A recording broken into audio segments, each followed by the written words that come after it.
Bonjour à tous, Révélation enchaîne ce mercredi avec l'Alfa Romeo 4C et la Seat Ibiza SC. Et pour finir, quelques idées pour la Saint-Valentin.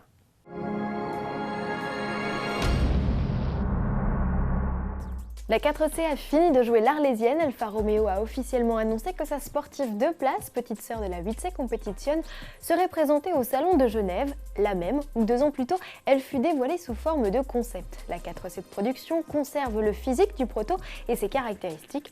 Aussi longue qu'une Élise, elle est 30 cm plus large. Son châssis est intégralement en carbone. Le moteur 4 cylindres turbo, le 1750 TBI déjà en place sur la Giulietta, est installé en position centrale arrière. Il est associé à une transmission automatique à double embrayage. Produite chez Maserati, la 4C sera commercialisée courant 2013.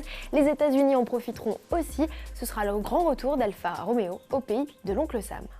Une nouveauté à découvrir donc au Salon de Genève, tout comme la Leon SC, la 3e génération de la compacte Seat, reçoit sa variante de carrosserie coupée en attendant l'arrivée prochaine du break ST. L'empattement de cette Leon a été légèrement raccourci comparé au modèle 5 portes de 3,5 cm. La nouvelle découpe des vitres arrière et la lunette plus inclinée confèrent du dynamisme au modèle. Le volume de coffre n'est pas entaché par ses effets de style avec toujours 380 litres à la clé. La Leon SC calque ses motorisations sur la berline 5 portes, les puissances s'échelonnent de 86 à 184 chevaux, essence et diesel confondus. Côté finition, 3 déclinaisons sont toujours au catalogue, dont la sportive FR. L'arrivée de la Leon 3 portes est attendue en milieu d'année. Et en bref, Rolls-Royce continue le puzzle Race. Après le profil, c'est la poupe du coupé sur base de Ghost qui a été dévoilée. Le constructeur joue encore avec nos nerfs puisque le cliché est toujours aussi sombre. Quant à la vidéo publiée sur le site public, l'atmosphère y est toujours aussi ténébreuse, mais on a au moins le mérite de voir vraiment la calandre. Fin du jeu le 5 mars. Ce jeudi 14 février, c'est la Saint-Valentin, la traditionnelle et très commerciale fête des amoureux. Vous avez oublié ce détail ? Alors avant que votre moitié ne vous claque la porte au nez, Auto Plus vous vient en aide. Voici quelques idées pour l'épater. Commençons par le plus facile, peut-être le porte-clés, le foulard, le sac ou le bulle badgé de sa marque préférée.